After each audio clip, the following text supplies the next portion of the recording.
Hello very good evening all of you. स्वागत है आप सभी लोगों का फोकस कॉन्सेप्ट्स में। आज जिस पेपर के हम मैथ्स के सॉल्यूशंस करेंगे ये पेपर रहेगा सीआरपीएफ का। पोस्ट है हेड कांस्टेबल मिनिस्ट्रियल यानी एचसीएम। बिल्कुल लेटेस्ट आंसर की है, आज ये कल में ही रिलीज़ हुई है। और जो ये शिफ्ट है ये 22 फरवरी 2023 की है, जिसकी टाइमिंग 12:30 से 2 थी। इसके अलावा देखो, टोटल इस पीडीएफ में 100 क्वेश्चन है और उनमें से मैथ्स के आपको मिल रहे हैं 25 क्वेश्चन। और ये 25 जो क्वेश्चन है मैथ्स के, ये अच्छे क्वेश्चन है, काफ़ी अच्छे क्वेश्चन है।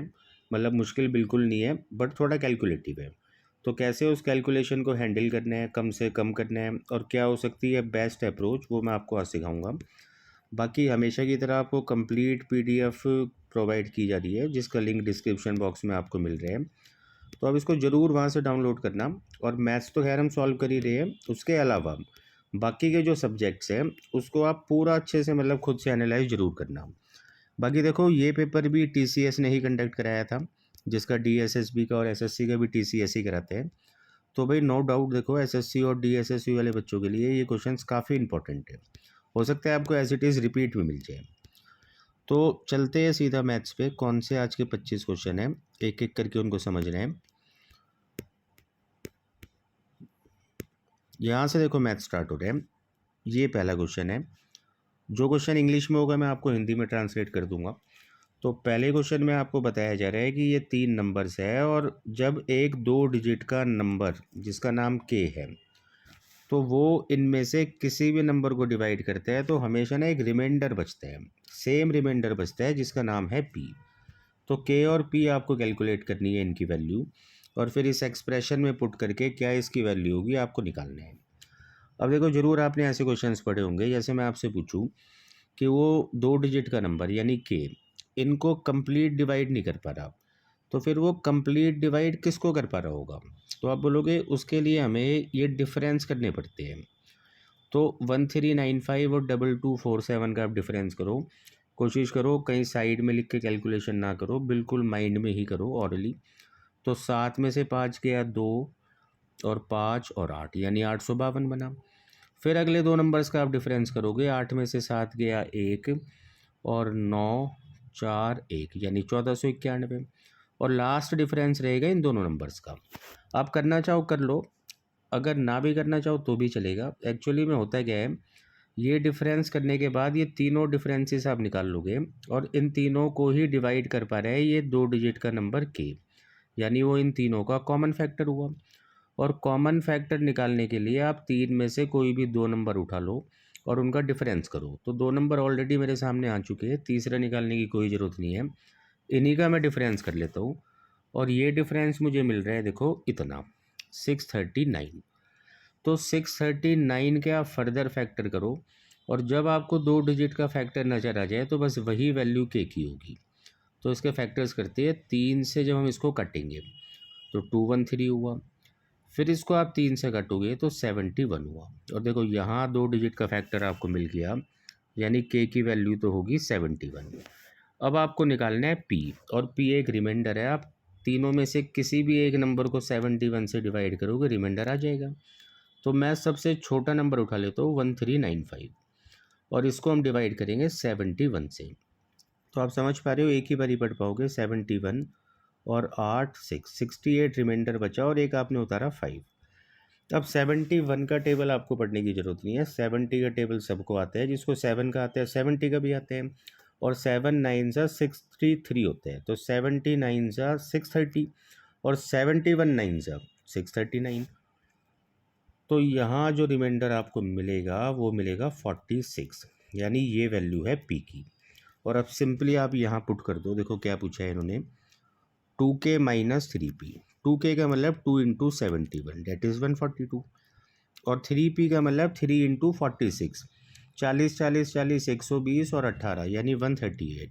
और यहाँ से आपको डिफरेंस मिला 4। तो 4 इस क्वेश्चन का आंसर है। Question number 2 time speed and distance से है। आपको बता रखा है एक आदमी पहले घंटे 36 की स्पीड से चलता है, 36 किलोमीटर पर आवर।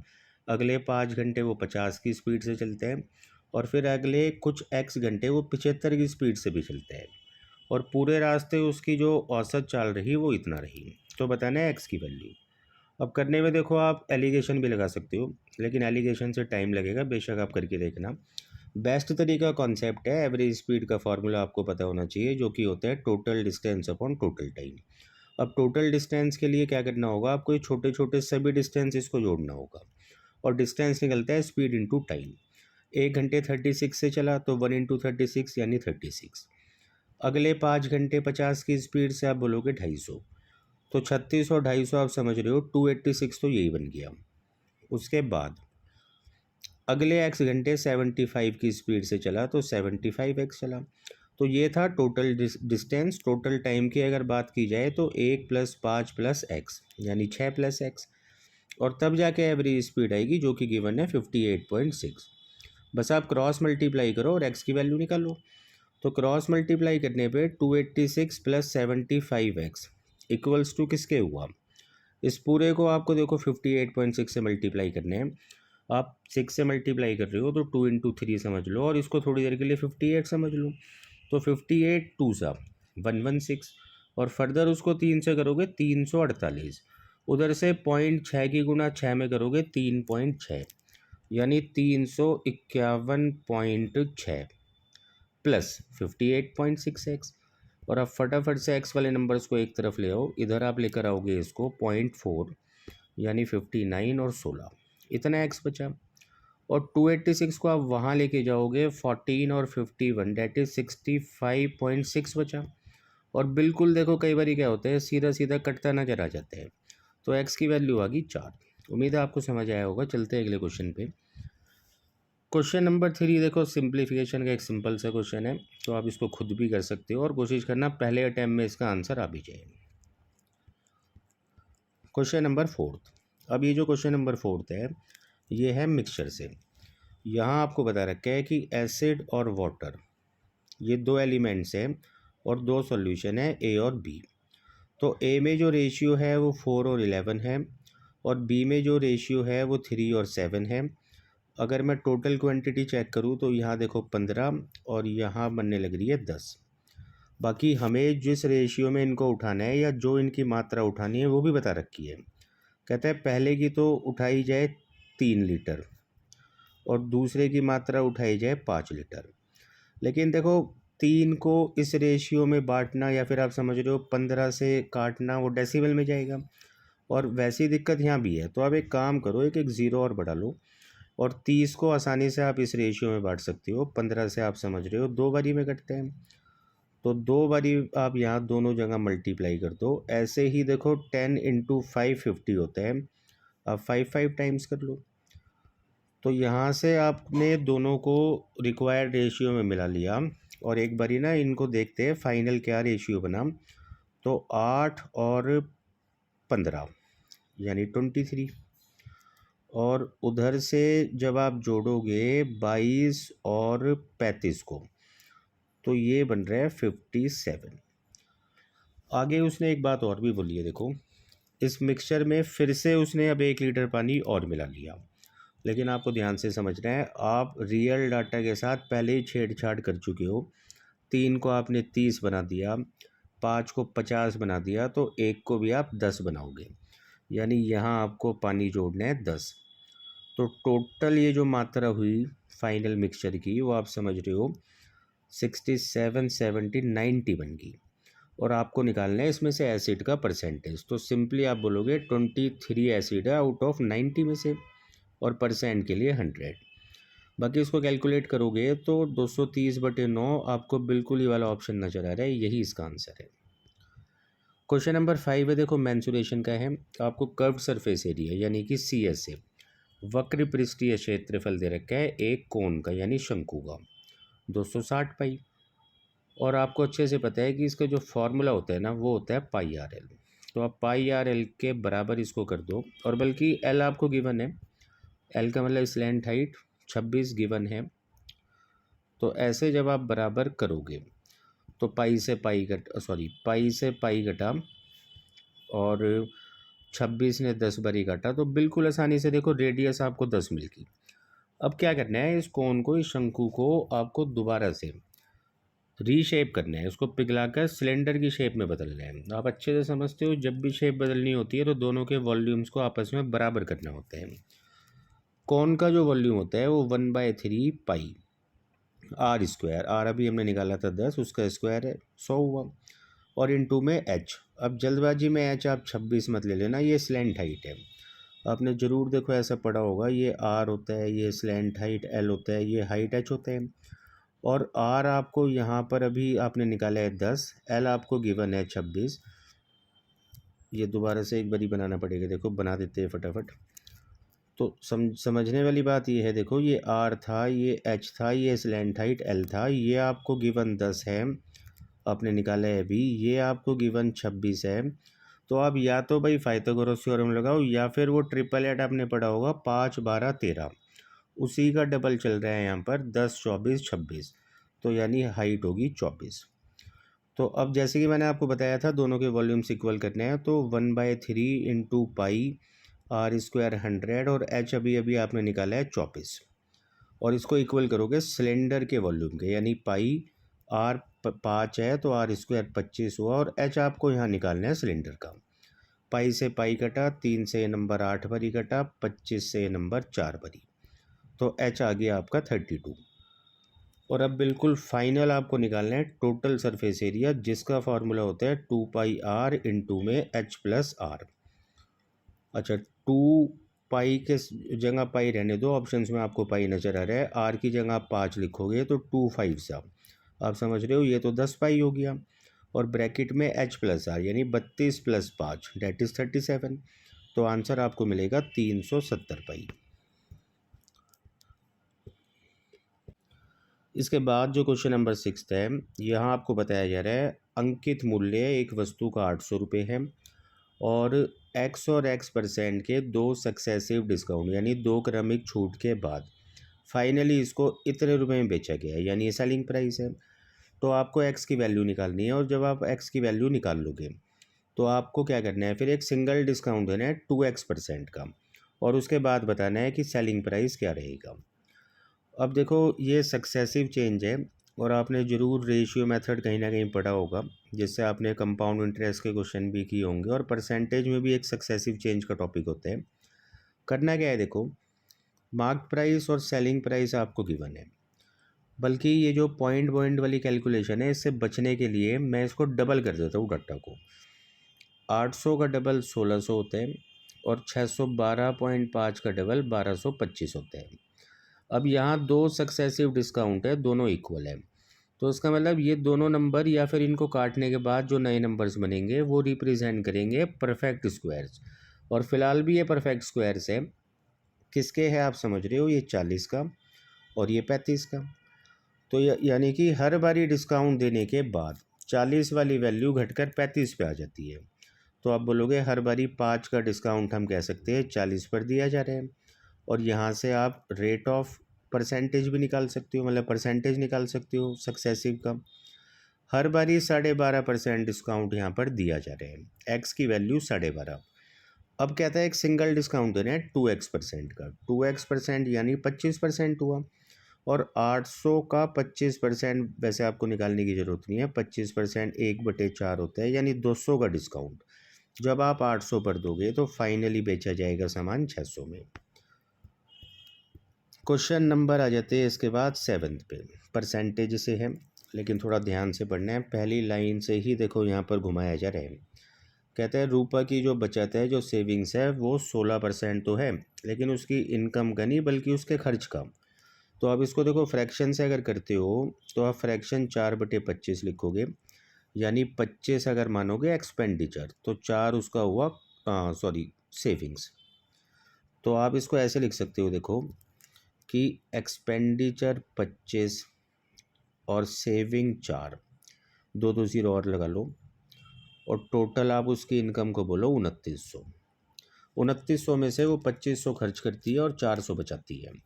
कहता है उसकी जो सेविंग्स है वो 25% से बढ़ जाती है। 25% 400 का कोई ज़रूरत नहीं है निकालने की, आपको पता चल रहा होगा 100, 400 का 25% यानी 1/4, तो 100 रुपये तो देखो सेविंग्स बढ़ी। उधर से कहते हैं उसके एक्सपेंडिचर्स भी बढ़े 10.5% से। अब 2500 का आपको निकालना है 10.5%। देखो अगर मैं आपसे पूछूं 2500 का 10% तो आप बोलोगे 250, और मैं आपसे पूछूं 2500 का 1%, आप एक और ज़ीरो ख़त्म कर दो यानी 25, और मैं बोलूँ आधा परसेंट तो आप बोलोगे 12.5। तो यानी कि उसकी टोटल जो यहाँ पर खर्च बढ़े है वो 262.5 से, 262.5 से। अब आप ध्यान से समझो, उसके खर्च भी बढ़ रहे हैं और उसकी सेविंग्स भी बढ़ रही है। तो इन दोनों को अगर आप जोड़ लो तो आप बोलोगे इतने से इनकम बढ़ रही है, और ये जो दोनों को आप जोड़ोगे तो ये बनेगा 362.5, यानी उसकी टोटल जो इनकम है वो इतने से बढ़ी। और किसके तुलना में? पहले वाली यानी 2900 की तुलना में, और परसेंट के लिए 100। बाकी आप इसको थोड़ा सॉल्व करोगे रफली तो आपको आंसर नज़र आ जाएगा इसके अप्रोक्स आते हुए। क्वेश्चन नंबर 8 पे आ जाते हैं। डिविजिबिलिटी नंबर सिस्टम से है, जहां आपको देखो एक नंबर दे रखा है 8947x19y2। कहता है ये नंबर जो है 9 डिजिट का, 9 ही बने हैं, देखो 2 3 4 5 6 7 8 9 बिल्कुल। तो ये नंबर 72 से डिविजिबल है। 72 का डिविजिबिलिटी ज़रूर आपने पढ़ रखा होगा, 8 इंटू 9 से 72 बनते हैं। तो मतलब 8 से भी ज़रूरी है डिविजिबल होना और 9 से भी। 8 का डिविजिबिलिटी होता है लास्ट की 3 डिजिट 8 से डिवाइड होनी चाहिए। तो आप एक एक करके रख के देखो, ज़ीरो आप रखोगे यहाँ तो आप देख पा रहे हो 8 से ये 3 डिजिट डिवाइड नहीं होगी। लेकिन अगर आप एक रखते हो तो आप करके देख सकते हो ये 8 से कम्प्लीटली डिविजिबल है। और सिर्फ 1 रखने पे ही नहीं, और भी कुछ डिजिट्स को यहाँ आप रखोगे तो भी ये 8 से डिविजिबल बना रहेगा। या तो आप एक एक करके चेक करो, या फिर मैं आपको एक शॉर्टकट बता देता हूँ। आप सीधा ना 5 4 4 इसमें जोड़ते चलो। जो डिजिट पहली आती है उसमें अगर आप 4 4 जोड़ते चलोगे तो इन सभी डिजिट्स को वाई की जगह रखने पर आप देखोगे कि लास्ट की 3 डिजिट कम्प्लीटली डिविजिबल होगी 8 से। अब पूछा आपसे जा रहा है देखो इसकी मैक्सिमम वैल्यू, तो मैक्सिमम तो आपको वाई को 9 ही उठाना चाहिए, और 9 उठाते हुए अब आप एक्स की वैल्यू और निकाल लो। 9 और 2 11, और 9 20, और 1 21, और 7 28, 28 और 4 32, और 8 40, और 9 49। हालांकि वैसे हम छोटे छोटे सम से भी निकाल सकते हैं, लेकिन मैंने कंप्लीट सम कर दिया 49। और 9 का डिविजिबिलिटी आपको पता है कि सम ऑफ डिजिट्स 9 के टेबल से कटना चाहिए, 49 9 के टेबल में नहीं आता। आप बोलोगे कि इसमें 5 जोड़ना पड़ेगा तब जाके 54 बनेगा, और ये नंबर पूरा 9 से डिविजिबल हो जाएगा। तो बस x की जगह आपको लेना चाहिए 5, y की जगह 9, और x की जगह 5। आप सिंपली यहाँ पुट करो तो 3x का मतलब हुआ देखो 15, और 4y का मतलब हुआ 4 9 से 36, और दोनों को जोड़ के सिंपली आंसर आ रहा है 51। क्वेश्चन नंबर 9 एवरेज से है, अच्छा क्वेश्चन है और इसका बहुत छोटा तरीका है जिससे आप जल्दी से इसको सॉल्व कर सकते हो। कहता है कि कुछ लोग हैं ग्रुप में, और उन लोगों का जो एवरेज वेट है, औसत वजन है, वो है 66 किलोग्राम। अब इनमें से 2 लोग चले जाते हैं जिनका वेट है इतना इतना, और उनकी जगह 3 नए लोग आ जाते हैं जिनका इतना इतना वेट है। और लास्ट में क्या होता है कि ये जो एवरेज है 1.5 से बढ़ जाते हैं। तो इसी को कुछ इस तरीके से रिलेट करना है कि हमें पता चल जाए लास्ट में कितने लोग थे, और उसी से हम पीछे जाके शुरुआत में कितने लोग थे वो भी पता लगा सकते हैं। करना क्या है देखो, 66 एवरेज वेट था, तो आप यही समझो कि भाई हर किसी को 66 से ही जाना चाहिए था, और हर किसी को जो भी नया मेंबर आ रहा है 66 से आना चाहिए था। अब मैं आपसे पूछूं कि ये 66 से कितना कम है, 57.4, तो आप बोलोगे 8.6। और ये जो दूसरा गया था इसका 63.6 है, ये कितना कम है, आप बोलोगे 2.4। तो इन दोनों को जोड़ने पर बन रहा है 11। तो इसका मतलब ये हुआ कि 66 के हिसाब से अगर ये 2 लोग जाते तो कोई दिक्कत नहीं थी, लेकिन ये 11 कम लेकर जा रहे हैं। तो ये जो 11 कम लेकर जा रहे हैं ना, ये असल में फ़ायदा हो गया बचे हुए लोगों को।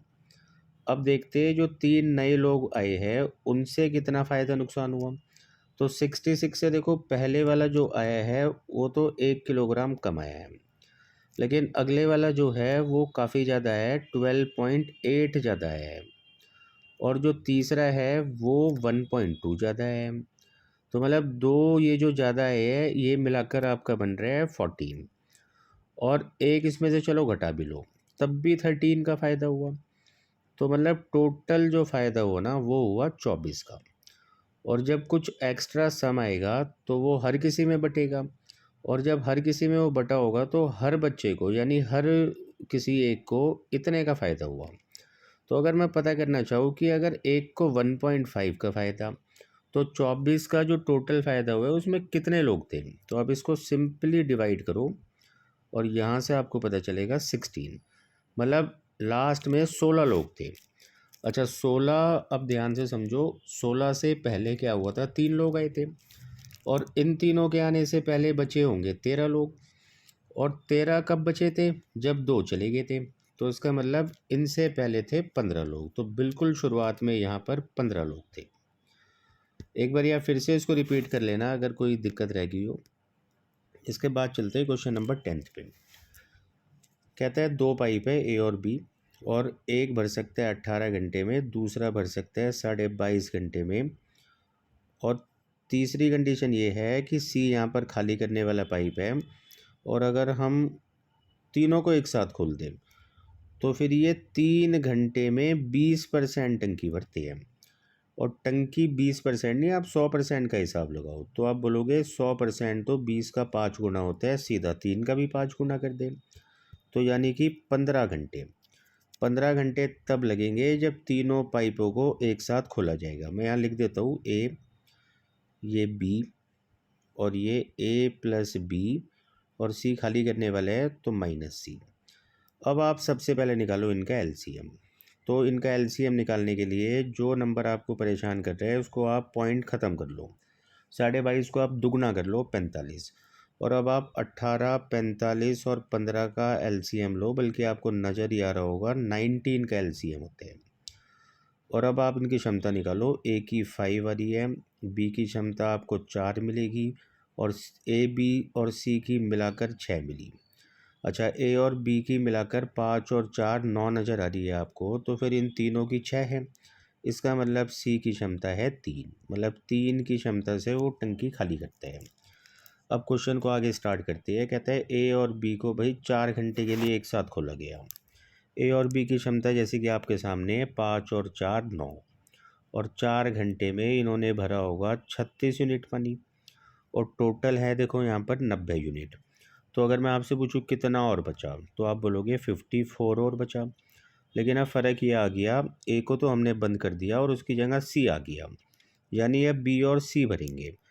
तो बी 4 भरेगा और सी साथ साथ 3 खाली करेगा। तो आप बोलोगे एक की क्षमता से आगे वाली टंकी भरेगी और 54 घंटे लगेंगे। और यहाँ पूछा जा रहा है टोटल टाइम कितना लगा भरने में। तो 4 घंटे पहले भी है, 54 ये भी हो गए, टोटल आप करोगे 58 घंटे।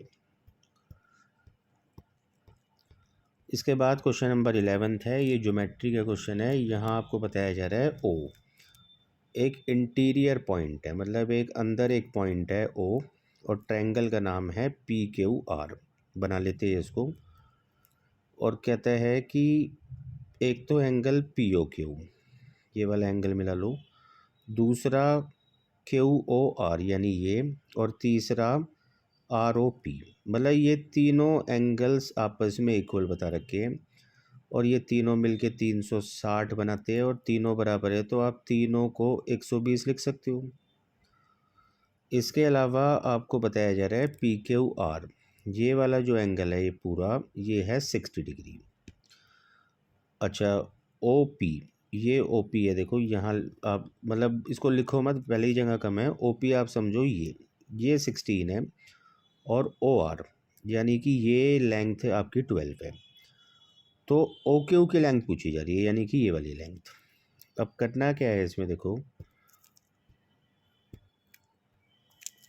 अगर जैसे मैं आपसे पूछूं कि ये एंगल अगर मैं एक्स मान लूँ तो फिर ये वाला एंगल कितना होगा, तो आप बोलोगे ये दोनों मिलाकर पूरा एंगल 60 है, और अगर हमने इसको एक्स मान लिया तो ये 60 माइनस एक्स होगा। और अब ऐसे ही ना समझदारी से आपको ये वाला एंगल भी बताना है, ये छोटा सा एंगल। आप इस पूरे ट्रायंगल में, मतलब इस पूरे ट्रायंगल में ध्यान से देखो, तीन एंगल्स है, तीनों का सम 180 होना चाहिए। ये 120 है, ये 60 माइनस एक्स है, तो आप बोलोगे इस एंगल को एक्स होना होगा, तभी तो इन तीनों को जोड़ के 180 बनाओगे ना। और उसी तरीके से अगर इस वाले ट्रायंगल की मैं बात करूँ तो दो एंगल्स तो आपको देखो इसके जैसे मिल ही रहे हैं, 120 और दूसरा एक्स, तो तीसरा एंगल ये जो बचा इसको आप बोलोगे 60 माइनस एक्स। अच्छा, अब इन दोनों ट्रायंगल्स में आप ध्यान से देख लो, तीन एंगल्स होते हैं एक ट्रायंगल में और तीनों के तीनों आपस में एक दूसरे के हैं बराबर, तो यानी ये दोनों ट्रायंगल्स हो गए सिमिलर। और अगर ये ट्रायंगल सिमिलर है तो अब इनकी कॉरस्पॉन्डिंग साइड्स आपको निकालनी है। जैसे कि इस वाले ट्रायंगल में, इस वाले में देखो आपको एक साइड गिवन है ओपी, और ये ओपी साइड जो है 60 माइनस एक्स वाले एंगल के सामने है, तो आप 60 माइनस एक्स के सामने वाली दोनों साइड्स को ले लो। इधर आपको ओपी मिल रही है यानी 16, और दूसरे ट्रायंगल में अगर मैं पूछूं यहाँ 60 माइनस एक्स के सामने क्या आ रहा है, तो आप बोलोगे ओ क्यू। अब दूसरी साइड जो आपको मिल रही है ना इस ट्रायंगल में, ये वाली साइड है और ये एक्स के सामने है, तो ऊपर पहले आप एक्स के सामने वाली साइड को लिखो, एक्स के सामने यही साइड आ रही है और इसका नाम है O Q, O Q upon 12। और बस सिंपली आप जब इसको मल्टीप्लाई करोगे तो ओ क्यू का स्क्वायर, आप समझ रहे हो 16 गुना 12, जब मैं स्क्वायर ना लगाऊँ तो यहाँ अंडर रूट 16 गुना 12। अब 16 का अंडर रूट 4 होता है, आप 12 को 4 गुना 3 लिख सकते हो, और 4 का अंडर रूट 2 होता है, तो आप इसको लिखोगे 2 रूट 3, जिसका 2 बाहर चला गया। तो कुल मिला के आंसर 8 रूट 3 है, और उम्मीद है आपको समझ में भी आया होगा। बढ़ते हैं अगले क्वेश्चन पे। अगला जो क्वेश्चन है ये क्वेश्चन है आपका एजिस से, और ये भी देखो कोई कॉन्सेप्ट बेस्ड नहीं है, सिंप्लीफिकेशन का सा क्वेश्चन है। अब प्रेजेंट एज जो है ए की ए मान रहे हो और बी की प्रेजेंट एज बी मान रहे हो। कहता है कि ए की जो है प्रेजेंट एज का दुगुना यानी 2a, और ये 1 वर्ष कम है प्रेजेंट एज ऑफ बी के 3 गुने से यानी 3b से। तो पहली इक्वेशन तो देखो आपको मिली यहाँ से। दूसरी इक्वेशन कहता है 5 साल बाद जो ए की एज होगी, आप समझ रहे हो अभी ए की ए है तो 5 साल बाद a+5 होगी, तो ये 2 साल कम होगी बी की प्रेजेंट एज के दुगने से यानी 2b से। और ये दो इक्वेशन आपके सामने बन गई। सिंपली आपको इसको सॉल्व करना है और बिल्कुल आसानी से आंसर आ जाएगा, तो इसको आप खुद से करके देख सकते हो। क्वेश्चन नंबर 13 कहता है एक ट्रायंगल है जिसकी साइड्स है इतना इतना और इतना, 48, 55, 73। अब ये बहुत ज़रूरी है यहाँ पर ट्रिपलेट याद होना।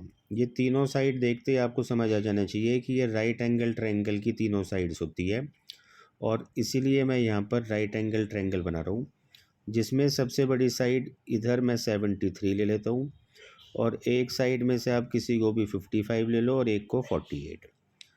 अब कहते हैं कि इस ट्रायंगल को ना हमें एक सर्कल के अंदर रखना है, ये एक सर्कल के अंदर है, तो मतलब ये है कि हमें यहाँ बनाना है एक सर्कम सर्कल।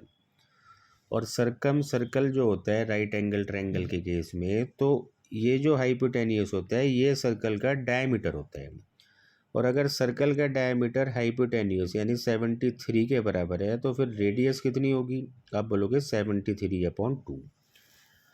अब यहाँ हमसे पूछा जा रहा है कि ट्रायंगल के अलावा जो सर्कल में आ रखा है ना ये पार्ट, इसका हमें निकालना है area.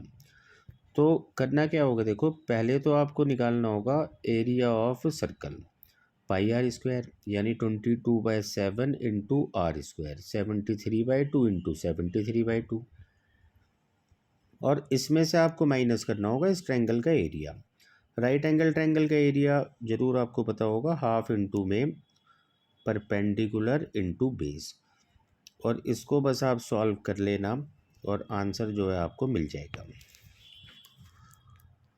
Question number 14 simple interest का क्वेश्चन है। कहता है किसी प्रिंसिपल पे किसी धनराशि पर 20% की दर से 5.5 साल का जो सिंपल इंटरेस्ट बनेगा वो इतने रुपए कम बनेगा अगर हम इसी प्रिंसिपल को, इसी धनराशि को 1.5 साल के लिए इसी रेट से कंपाउंड इंटरेस्ट अर्धवार्षिक दर पे इन्वेस्ट करते हैं, तो देखो अगर रिजल्ट्स आपको याद है तो क्वेश्चन सेकंड्स का है। सबसे पहले आपको ये बताना है कि इसको कंबाइंड करो। 20% अगर हर साल आप इंटरेस्ट दोगे सिंपल इंटरेस्ट में, 5.5 साल में कितना दोगे? तो आप बोलोगे 5 साल में 100 और आधा और, यानी 110%। और अगर मैं आपसे पूछूं कि हाफ ईयरली में क्या होता है, तो आप बोलोगे कि जो रेट है ना उसको तो आधा कर देना होता है, मतलब रेट तो 10 चलेगा।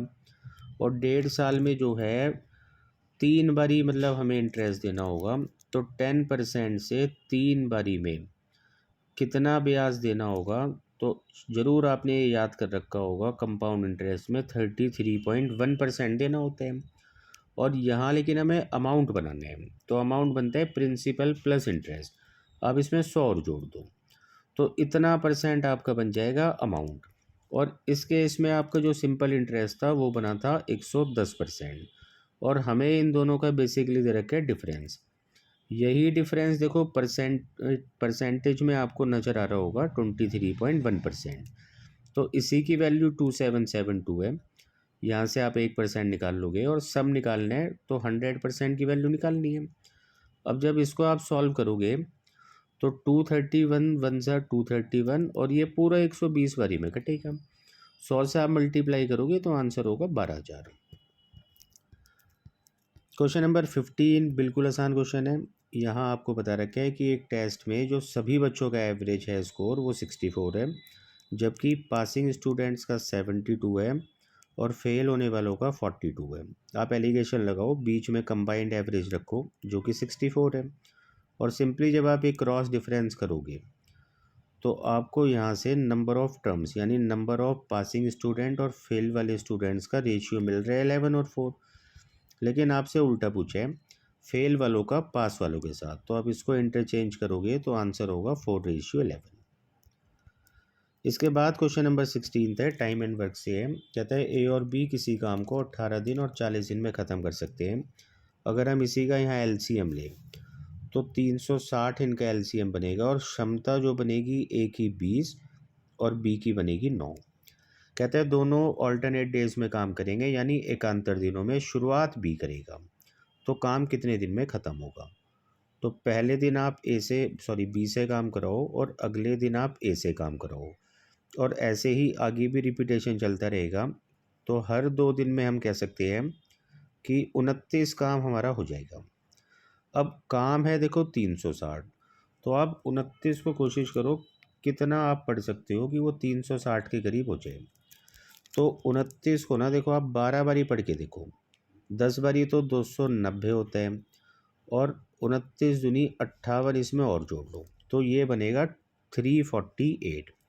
तो 12 साइकिल्स ऐसी पढ़ने के बाद 12 दूनी 24 दिन जो है बीत चुके होंगे और काम जो है 348 हो जाएगा।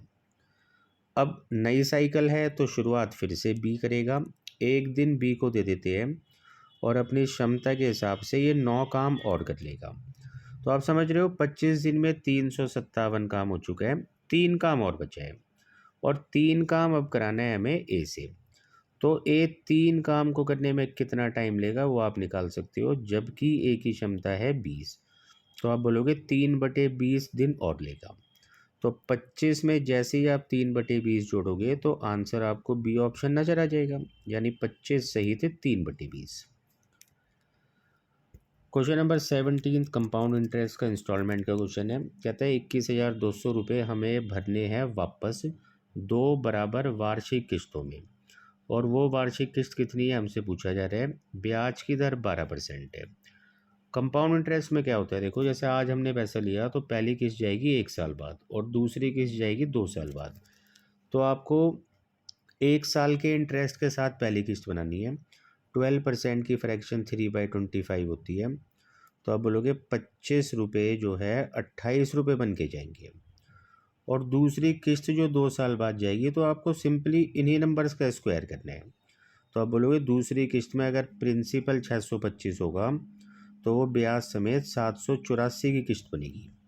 अब जैसे कि यहाँ एनुअल इंस्टॉलमेंट इक्वल है तो आप 28 और 784 को इक्वल करूँ, उसके लिए आपको ऊपर 28 से और मल्टीप्लाई करना होगा, तो वो दोनों तरफ ही होगा।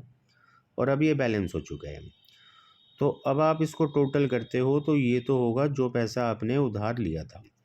अच्छा, 28 को 25 से ऑरली मल्टीप्लाई कर सकते हो। 28 की गुना 20 में करोगे 560 और 140 और, यानी 700 और 625। तो 1325 रुपये अगर हमने उधार लिए हैं, तो फिर हमें उसको ईच इंस्टॉलमेंट में 784 वापस देने होंगे। जबकि 1325 की यहाँ वैल्यू आपको गिवन है इतना। तो 21200 यहाँ वैल्यू है 1325 की, एक की वैल्यू है, आप ऐसे निकाल सकते हो। और इंटू करोगे 784, तो एक इंस्टॉलमेंट की वैल्यू आ जाएगी। और जब आप इसको सॉल्व करोगे तो बिल्कुल आसानी से आपको ये आंसर मिल जाएगा। क्वेश्चन नंबर 18 कॉमन क्वेश्चन है। कैसे इसका अंडर रूट निकालना होता है ये कई बार आपने पढ़ा होगा और वीडियो में मैंने क्वेश्चन सॉल्व कराई है। देखो होता क्या है, ये जो फॉर्म आपके सामने लिखी है ना, ये असल में A square plus B square minus 2ab लिखी हुई है, सॉरी प्लस 2ab लिखी हुई है। और अगर मैं यहाँ बात करूँ तो देखो बीच में प्लस की जगह माइनस है, तो आप बोलोगे ये है under root of A square plus B square minus 2ab। तो एक ही केस से हम समझ जाएंगे। जैसे ये जो 31 होता है ना, ये बता रहा होता है ए स्क्वायर प्लस बी स्क्वायर को, और 2√30 जो होता है ये 2ab को बताता है। और अगर 2 से 2 मैं काट दूँ तो यानी ए और बी ऐसे दो नंबर्स होने चाहिए जिनको मल्टीप्लाई करने पे √30 बने। और ए स्क्वायर प्लस बी स्क्वायर, उन्हीं के स्क्वायर्स का जो सम है वो 31 बने। तो ऐसे नंबर हिट एंड ट्रायल से निकालना बिल्कुल आसान है, और वो दो नंबर √30 और 1 होना चाहिए। अब बेशक दोनों का स्क्वायर करके देखो, सम करके देखो, 31 मिलेगा, और दोनों को मल्टीप्लाई करोगे तो √30 भी मिलेगा। तो इसका अंडर रूट ए प्लस बी था, यानी इतना होगा। और अगर मैं पूछूँ इसका अंडर रूट क्या होगा, तो आप बोलोगे बस बीच में ना एक माइनस ले लेना है, और बीच में देखो इन दोनों को माइनस करना है। तो जब आप यहाँ माइनस करोगे तो ये प्लस हो जाएगा, और जब इसको सॉल्व आप करोगे तो सिंपली आपको आंसर मिल रहा है 2। इस क्वेश्चन का रहेगा आंसर। इसके बाद क्वेश्चन नंबर 19 फिर से टाइम एंड वर्क का क्वेश्चन है। पढ़ते हैं, देखो यहाँ बोला गया है कि एक्स और वाई मिलकर किसी काम को 48 डेज में कर सकते हैं। तो एक काम करते हैं, यहाँ पर ना फ़िलहाल थोड़ी देर के लिए टोटल वर्क भी 48 ही बना लेते हैं, और दोनों की क्षमता को हम कह सकते हैं कि 1। दोनों ने मिलकर 15 दिनों तक काम किया। तो जब दोनों एक दिन में एक काम करेंगे तो आप समझ रहे हो 15 दिन में 15 काम होगा। और उसके बाद कहते हैं कि जेड ने ज्वाइन कर लिया, और ज्वाइन करने के बाद क्या हुआ, तीनों ने जो रिमेनिंग काम है 22 दिनों में कंप्लीट किया। अब अगर मैं आपसे पूछूं कि बाकी का काम बचा कितना, तो आप 48 में से 15 घटाओगे यानी 33। और ये 33 काम 22 दिन में तीनों ने मिलकर किए हैं। तो तीनों की क्षमता आई 1.5, और 1.5 में से एक्स और वाई की तो ऑलरेडी आपको पता है 1। तो यानी यहाँ पर एक्स प्लस वाई अगर 1 है तो जेड को 0.5 लेना होगा। इसके अलावा देखो आगे एक और इन्फॉर्मेशन गिवन है। कहते हैं कि जितना काम वाई करता है 8 दिनों में, उतना ही काम जेड करता है 12 दिनों में। देखो टाइम और क्षमता एक दूसरे के इन्वर्सली प्रोपोर्शन होते हैं। अगर आप इसको पलट देते हो, मतलब 8 और 12 को पलटोगे, 12 और 8 जिसको और छोटा किया जाए तो इनकी कार्य क्षमता आपको मिल जाएगी 3 और 2। अब इन दोनों में, दोनों केसेस में z देखो कॉमन है, और z की वैल्यू यहाँ 0.5 है, क्षमता यहाँ 2 है। तो एक काम करते हैं, इसको बैलेंस करते हैं। यहाँ 2 बनाने के लिए क्या करना होगा, आप बोलोगे 4 से मल्टीप्लाई। तो आप हर जगह 4 से मल्टीप्लाई कर दो, और टोटल वर्क भी है 48 × 4 हो गया। अब क्या करना है, देखो y की क्षमता आपको नज़र आ रही है 3, और इधर x प्लस वाई की 4। तो अगर y की 3 है तो आप बोलोगे x की 1 है, और z की 2 है। तीनों की अलग अलग क्षमताएं आपके पास है। बिल्कुल आसान सा क्वेश्चन आपसे पूछा जा रहा है। कहता है एक्स इस वर्ग का 12वां हिस्सा।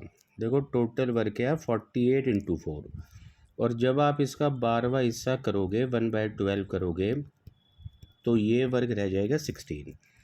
तो हमें 16 वर्ग जो है एक्स से करवाना है, जिसकी क्षमता भी 1 है। तो 16 दिन लगेंगे उसको इतना काम करने में। Question number 20 profit and loss से है। आपको बताया जा रहा है ए और बी दोनों के कॉस्ट प्राइस बराबर है। तो आप दोनों के कॉस्ट प्राइस को 100 और 100 लिख लो। उसके बाद सेलिंग प्राइस बनाने की कोशिश करेंगे। ए जो है बेचा जाता है 40% प्रॉफिट पे, तो यानी 100 वाला सामान 140 में बेचा गया। बी के केस में देखो कुछ रियल डाटा यूज़ हो रखे हैं, उसको बाद में पढ़ेंगे। कहता है टोटल जो प्रॉफिट है वो 20% का होता है। टोटल प्रॉफिट होगा टोटल सीपी पर यानी 200 पर, और 200 का 20% होता है 40, यानी कि दोनों वस्तुएं मिलाकर 240 में बेची गई। और आपको नज़र आ रहा है उसमें से ए को 140 में बेचा है, तो यानी बी को बेचा होगा 100 में। अब ध्यान से इस डाटा को पढ़ना है। 64 जो था यहाँ पर वो था असल में दोनों के सेलिंग प्राइस का अंतर, जो कि हमारे हिसाब से बन रहा है 40। तो 40 की एक्चुअल वैल्यू है 64, और अगर 64 40 की वैल्यू है तो 40 से डिवाइड करके 1 की वैल्यू इतना, और हमें निकालना है सेलिंग प्राइस ऑफ बी यानी 100 की वैल्यू। तो 100 की वैल्यू इतना। जब आप इसको सॉल्व करोगे तो बिल्कुल आसानी से आपको आंसर मिल रहा है 160। Question number 21 time and distance से, या फिर आप कह सकते हो कि प्रॉब्लम्स बेस्ड ऑन ट्रेन से है। यहाँ आपको बता रखा है ट्रेन ए और बी की लंबाई 2:3 है। उनकी स्पीड्स आपको गिवन है, एक की 60 है, एक की 72 है। और अगर जो दोनों चलती है अपोजिट डायरेक्शन में यानी कि आमने सामने, तो फिर वो दोनों ट्रेनें 15 सेकंड में मिलती है। अब आप समझ रहे हो दोनों ट्रेनें या तो चले सेम डायरेक्शन में या चले अपोजिट डायरेक्शन में, लेकिन टोटल डिस्टेंस तो दोनों की लंबाई जितना चलना होगा। और अपोजिट केस में बस स्पीड जो होती है वो ऐड हो जाती है। तो 60 और 72 132 बनेगा, बट किलोमीटर पर आवर में। मीटर पर सेकंड में कन्वर्ट करना है तो 5/18 करना होगा। ये होगी दोनों की रिलेटिव स्पीड। और स्पीड इनटू टाइम आप समझते हो डिस्टेंस होता है, टाइम है 15। तो ये डिस्टेंस आपका जो है मतलब दोनों ट्रेनों की लंबाई मिलाकर मीटर में आ जाएगी। कैलकुलेट करते हैं इसको, देखो 6 से आप इसको 3 बारी में काटो और ये 22 बारी में, फिर 3 से इसको आप 5 बारी में काटो, 22 5 सा 110 × 5, यानी दोनों ट्रेनों की लंबाई मिलाकर 550 मीटर आई। और इन दोनों का हमें रेशियो पता है 2:3। तो जब आप 2:3 में इसको बांटोगे तो पहली ट्रेन ए की लंबाई 220 और दूसरी ट्रेन बी की लंबाई 330। अब कहते हैं ये जो दूसरी ट्रेन है 330 मीटर वाली, इसको पार करना है 370 मीटर लंबा पुल। तो जब पुल को ये ट्रेन पार करेगी तो टोटल डिस्टेंस कितना चलना होगा? आप बोलोगे 330 + 370, जब आप जोड़ोगे तो ये 700 बनेगा। और अपॉन इस ट्रेन की स्पीड जो कि किलोमीटर पर आवर में 72 है, बट उसको मीटर पर सेकंड में बदलने के लिए आप 5/18 करोगे, तो ये मीटर पर सेकंड में आपको 20 मिलेगी। तो बस 20 से आप इसको डिवाइड करोगे तो टाइम आ जाएगा 35 सेकंड। बिल्कुल ईजी क्वेश्चन था। इसके बाद क्वेश्चन नंबर 22 है। 22 में आपको बता रखा है कि जो कॉस्ट है एक आइटम की वो पहले तो 20% और 30% से सक्सेसिवली बढ़ाई गई, और फिर 38% से घटा दिया गया, और लास्ट में उसकी फाइनल कॉस्ट इतना है। तो बताना है शुरुआती कॉस्ट क्या होगी। सबसे आसान तरीका इसका ये होगा कि इनिशियल कॉस्ट को अगर आप x मानते हो तो पहले देखो उसको 20 से बढ़ाया यानी 120%, और सक्सेसिव का मतलब होता है बढ़े हुए को बढ़ाना। तो आप जब फर्दर इसको बढ़ाओगे 30% से तो आप 130/100 लिखोगे, और फिर इसको घटाना है 38% से, तो 100 में से 38 गया यानी कि 62/100, और तब जाकर इसकी जो फाइनल कॉस्ट है वो 483.60 बनी। अब आप सिंपली इसको सॉल्व करो। 100 से देखो 100 कटा और एक एक ज़ीरो यहाँ से आप काट लो। 13 से इसको कोशिश करते हैं काटने की। 3 ज़ा 39 और बचा 9 3 7 ज़ा 91 और 91 के बाद 2 और 0। फिर 62 से ये देखो 5 बारी में 310, पूरा ये 60 बारी में कट रहे हैं और 12 ने इसको 5 बारी में काटा और सिंपली बस क्रॉस मल्टीप्लाई करोगे तो x की वैल्यू 500। तो 500 इस क्वेश्चन का रहेगा आंसर। क्वेश्चन नंबर 23, यहाँ आपको देखो a और b का रेशियो दे रखा है 4 और 7 और दूसरा b और c का रेशियो दे रखा है 5 और 6। तो इतना बेसिक आप समझते हो कि दोनों जगह b कॉमन टर्म है तो उसको सेम बनाने हैं। अब सेम बनाने के लिए यहाँ आप 5 से मल्टीप्लाई कर दो और यहाँ 7 से। तो ये रेशियो आपको देखो 20:35:42 मिल रहे हैं। 20:35:42 और इस रेशियो में हमने बांटना है इतना पैसा। इसको आप टोटल करोगे तो ये 97 बन रहा है, यानी 97 की वैल्यू इतना। और आपको सी और ए का डिफरेंस निकालना है, यानी 22 की वैल्यू। तो आप समझ रहे हो 4559 यहाँ पर वैल्यू है 97 की, तो ऐसे 1 की वैल्यू आ जाएगी और इंटू 22 करोगे तो 22 की वैल्यू। सिंपली आप इसको सॉल्व करोगे तो आंसर आपको मिल जाएगा। इसके बाद क्वेश्चन नंबर 24 पे चलते हैं, जहाँ आपको एक ग्राफ दिखा रखा है और इधर मेनली आपको दिखा दो चीज़ रखी है कि ये ABCDE जो है ये स्कूल है और किस स्कूल में कितने बच्चों ने तो देखो परीक्षा दी है और कितने उनमें से हुए हैं पास। अब आगे सीधा क्वेश्चन पढ़ते हैं। कहते हैं कि जो बॉयज़ और गर्ल्स का रेशियो है C और E स्कूल से जो अपीयर हुए थे उनमें से, वो है इतना और इतना। अब देखो समझते हैं, सीधा चलते हैं पहले स्कूल C में। तो स्कूल C में जो अपीयर हुए थे स्टूडेंट वो है 270 और 270 को 4:5 में आप बिल्कुल आसानी से बांट सकते हो। 4 और 5 तो होता है 9, लेकिन आपको नज़र आ रहा होगा 30 गुना है, तो आप इस रेशियो को भी 30 से गुना कर दो तो आप बोलोगे 120 और 150।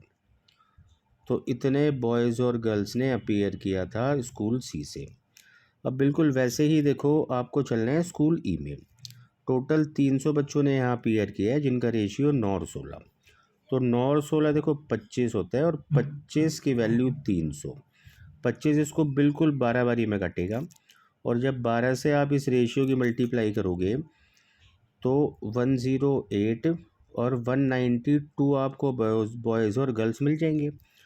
अब आगे कहते हैं कि जो ये टोटल नंबर ऑफ़ गर्ल्स है C और E से, देखो इन दोनों को आपको जोड़ना है, ये आपका बन रहा है 342। तो ये कितना % कम है A, B और D में पास होने वाले बच्चों से। तो A में देखो इतने बच्चे पास हुए, B में इतने और D में इतने।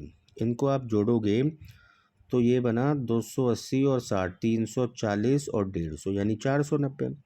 तो सिंपली आपको बताना है कि 342 कितना % कम है 490 से। तो इनका डिफरेंस जो है वो बन रहा है 148 और तुलना 490 से होगी, आप नीचे रखोगे इनटू 100। तो इसको आप जब सॉल्व करोगे अप्रॉक्सीमेटली आपको बिल्कुल आसानी से आंसर मिल जाएगा। क्वेश्चन नंबर 25 जो है इसमें आपको बता रखा है पार्टनरशिप के बारे में क्वेश्चन है कि A और B ने जो पैसा लगाया है, जो उनका कैपिटल है, वो है इस रेशियो में। अच्छा पहले इसको सिंपल रेशियो बना लेते हैं, बेशक आप क्रॉस मल्टीप्लाई करो या दोनों डिनोमिनेटर्स का LCM लो, तो ये रेशियो आपको मिल जाएगा 18 और 15 या फिर 6:5। इस रेशियो में इन्होंने पैसा लगाया था, लेकिन A जो है यहाँ पर वो वर्किंग पार्टनर है, तो जितना भी प्रॉफिट इन लोगों को होता है सबसे पहले A 34% उसमें से अपना अलग निकाल लेते हैं और उसके बाद जो पैसा बचता होगा, अगर मैं टोटल प्रॉफिट को 100 मानूँ, साथ साथ आपको समझा भी रहा हूँ मैं, तो 100 में से देखो 34 तो A ने पहले ही निकाल लिया और अब रिमेनिंग कितना बचा, तो आप बोलोगे 66। तो 66 ये लोग उसी रेशियो में बांटेंगे जिस रेशियो में इन्होंने पैसा लगा रखा है। तो 66 को आपको बांटना है 6:5 में। देखो 6 और 5 होता है 11 और 11 की वैल्यू 66 यानी 6 गुना। तो आप 6 गुना इनको करोगे तो उस 66 में से ए को मिलेगा 36 और बी को मिलेगा 30। अब अगर मैं आपको बोलूँ कि ए को टोटल कितना मिला पता लगाओ, तो 36 यहाँ है और 34 यहाँ है, आप बोलोगे 70। तो 100 में से 70 ए ले गया और 30 ले गया बी। अब रियल डाटा के रूप में हमें बता रखा है बी को मिले 15 लाख, मतलब 30 की वैल्यू आपको 15 लाख बता रखी है। आप समझ रहे हो, एक की वैल्यू 15/30 यानी 1/2 हुई, और हमसे ए का टोटल प्रॉफिट पूछा है तो 70 इंटू 1/2 यानी ए को यहाँ से मिले होंगे टोटल 35 लाख। तो उम्मीद है आपको ये सारे क्वेश्चन समझ में आए होंगे। एक दो जगह हमने पूरा कैलकुलेट नहीं किया ताकि वीडियो बहुत लंबी ना चली जाए, और आप इसको बाकी कंप्लीट कर लेना। जल्द मिलते हैं किसी नए आंसर की के साथ। Thank you.